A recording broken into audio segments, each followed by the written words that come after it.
was our best defensive effort of the year. It was tremendous. So we forced 23 turnovers. We were attentive on our switching. They run a lot of dribble handoffs, put you out on the perimeter in a tough spot with some shooters, and thought we made really good decisions out there. Looney was tremendous tonight defensively and staying in front of people, protecting the rim.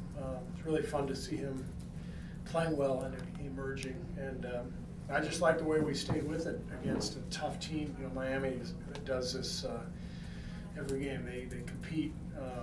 They're one of the toughest teams, I think, in the league, mentally and physically. They just stay with it. The typical Pat Riley, Eric Spoelstra-led group. You know, they've built that culture for a long time. Defense is their hallmark, and so it was a grinded-out game, and I thought we did a good job of just staying with it.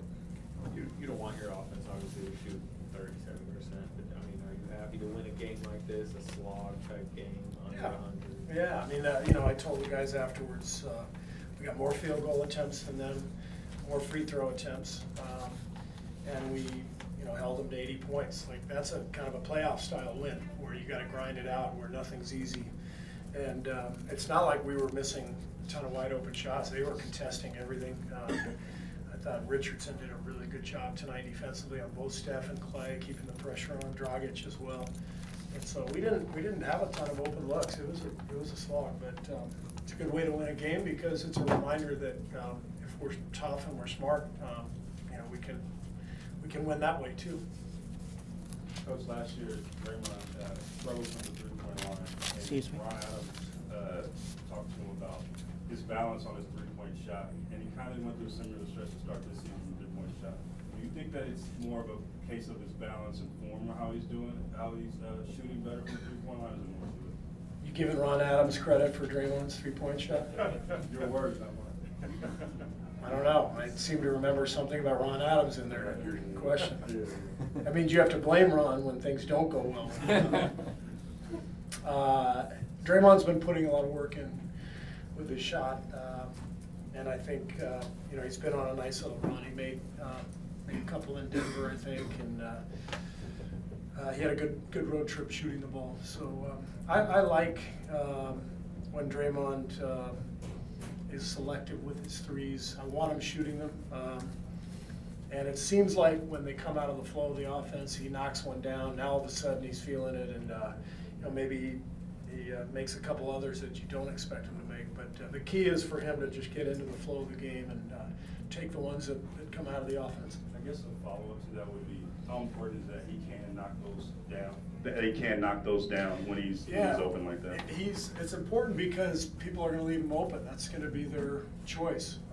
They're going to cover up everybody else and try to clog the lane and not let Steph and Clay and KD get going. And he's going to be open, and he knows that. And when he makes people pay, he lets them know about it. You had to change up the center rotation tonight because D.West being out, with Looney particularly in that second unit. How did you think the group overall looked, and Looney specifically? I thought Looney was fantastic. You know, he doesn't jump out at you athletically, but he's really smart and really long. You know, he'll get switched onto a guard. Guard goes into dribble drive trying to get past him. He's hard to get around, and then you pull up for a jumper and you think you've got space, and he closes space with those long arms. So Looney was great. Second unit came in. Everybody was ready. I liked that. I liked that Omri stayed ready. We were forced to play him with the foul trouble. He came in, gave us a huge lift, and we got a lot of good minutes from a lot of people. Hey Steve, back to what you're talking about, just having a grinded out win. Do you think there's anything in particular that helped trigger you guys to have that mindset as opposed to allowing, you know, the offense to dictate how? Yeah, I think the first, I guess, 7 games or so, we weren't really defending, and I think going out on the road, we felt threatened. And the last 4 games, our defensive numbers are fantastic, and so I think it was just kind of, you know, getting to the point where we were really ready to play. You know, after the shorter preseason, and it just took us a little time to get there, but feels like we're there now. You're going to have a lot of games where you play 13 guys meaningful minutes. I mean, you have to be happy when you walk away from a game like that. Yeah. I think. Mike Brown thinks I'm crazy. I should play everybody. I like doing that. It's, you risk